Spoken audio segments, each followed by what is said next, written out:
Hey everybody, it's the Dongle Bomber of Zelda World, and welcome back to our video walkthrough of The Legend of Zelda Twilight Princess. Alright, so after you exit that room, want to go ahead and attack this bombling and make him, I guess, prime him for explosion, and bring him over to this rock before he detonates, and you can access this door. This is yet another dead-end room to go in, but it does contain a monkey. This can be a little treacherous, though, as you'll see some of these enemies are one-time seen enemies in this game. But they can be very treacherous, so you want to be careful when traversing across this room, especially the bridge in the center. Anyways, go ahead and head down the stairs, and you'll see there's another pillar there with a chest on top of it. Just roll into it like we rolled into to get the monkey down in the previous rooms, and open up for a small key, which is necessary to save the monkey in this room.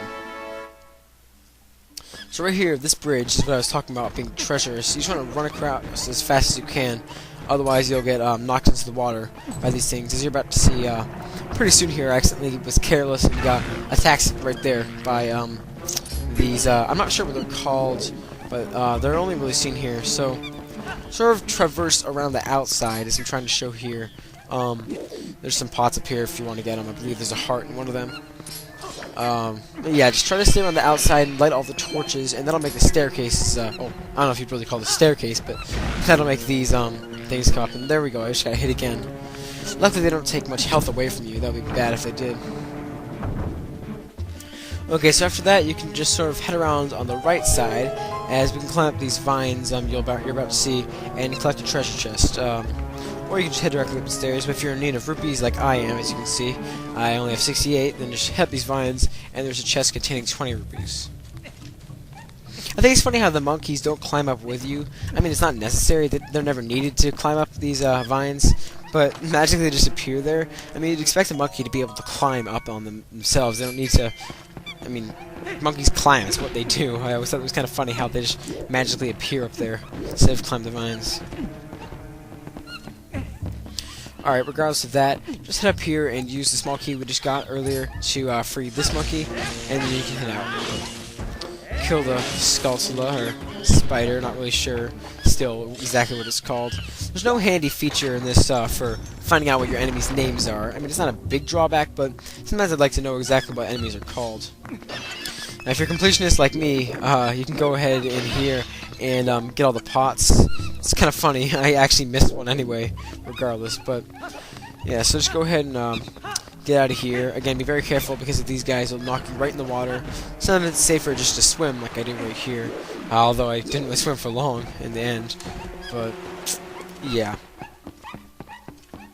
Alright, so now we have enough monkeys to actually head back to the main room where we had left those first two monkeys. If you remember, there's that Baboon guy who's kind of bad, and he cut the bridge down. Well, we actually can head back there now that we have enough monkeys to swing across in succession. Yeah, so we have a total of 4 now, and guess what? That is not the end. We're going to get still quite a few more. So, yeah, again, just head up, and the monkeys will go straight there. They don't want to waste any time. They head straight up to the, I guess, the center area of the dungeon.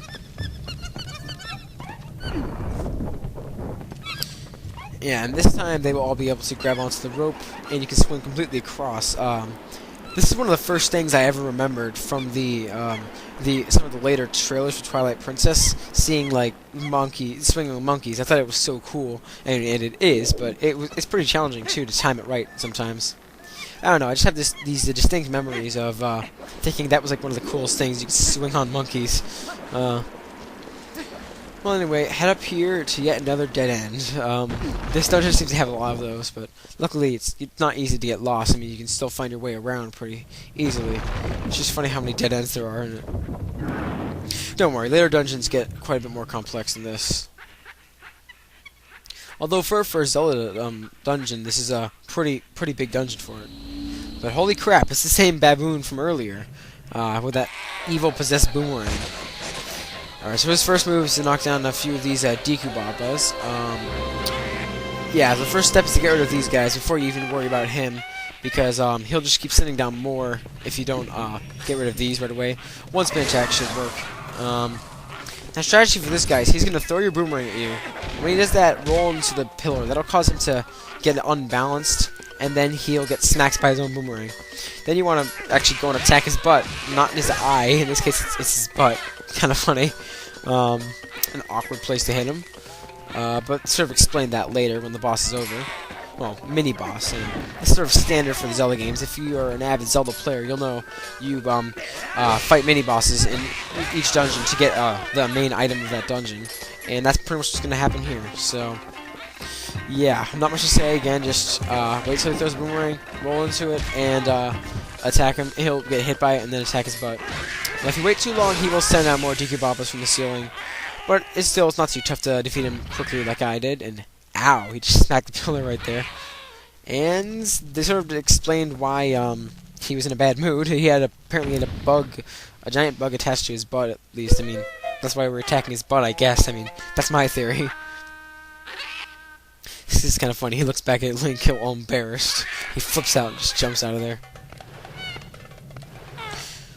Alright, well, it looks like that's the last of what we're going to be seeing of him.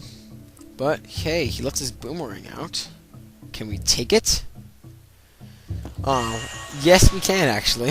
This is the Gale Boomerang.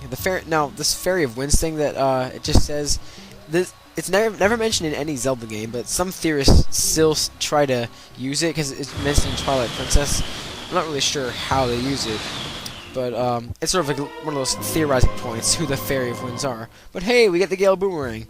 Now, what's great about this version of the boomerang, opposed to the earlier ones, is you can, when you throw it, it doesn't just get whatever it's pointed at. A, you can target 5 targets like in Wind Waker, but B, it actually has this giant tornado coming out from the bottom of it, as you're about to see here. And that means, say there's like a rupee on the ground, you don't have to point directly at the rupee. You can just be running and just throw the boomerang while walking, and then as long as the rupee's in the path of the tornado, you can pick it up. It's really useful. Anyway, just go ahead and target this this little propeller thing above the door 3 times, and it will open the gate. You don't have to target it, as I just showed there. You can just like point at it, but sometimes targeting makes it a bit easier because you can run around even after targeting it and just let go whenever you want of the button your boomerang's on. Personally, I'm a fan of putting the boomerang in the Y button. I mean, it's not like it really matters, but I always liked attacking weapons on X and boomerang on Y. Alright, now instead of heading back into the main room, now that we have the boomerang, we can actually make these little platforms quickly spin. We don't have to wait for the wind. In fact, it's necessary here, because the wind will blow them in 2 different directions at a time. Either way, so, anyway, you'll notice there's yet another monkey. This one's a lot easier to get. We can just... the cage breaks open as soon as we send the boomerang at the rope. And that makes our 5th monkey. Yeah. Oftentimes when I'm playing, I will forget about this one for some reason, and I'll go looking around for all these monkeys and forget that one, because it's sort of out of the way of the rest of them. Or sometimes I just run right past it without even noticing it. But nope, I made careful note of it this time to make sure I'd get it. Okay, so there's really nothing else at all you can do here. I mean, sort of out in the open. All there is that monkey. So, again, use your handy-dandy boomerang to change the direction of the platforms and head back into this room over here. Now, technically we can just go back and head back to the east side of this dungeon, but there's actually a heart piece we can grab. It was in a previous room, the room with all these enemies that kept flying me up in the air. But now that we have the boomerang, they're easily taken care of, as you're about to see. You can just jump off the edge here. I don't know why I didn't do that for the beginning, but yeah, just fling your boomerang and look at that. All these tiles fly up, and these guys are cinched. You don't even have to fight them if you don't want to. I mean, also notice I put out that fire at the same time. Kill 2 birds with 1 stone, and we can go back and grab this chest. And we got a piece of heart. Just 2 more, and we will have another heart container. So, yeah, again, you don't really have to kill these guys, but, yeah, the boomerang makes it a lot easier if you want to, and either way, they get stunned by it. I usually don't kill them because they don't really drop anything important, and, they're just more of a nuisance than anything. Well, that looks like we're just about out of time for this episode of Twilight Princess. Join me next time where we continue through and get the rest of the monkeys in the Forest Temple. So this is the Dog Bomber signing out. Have a good day, everybody.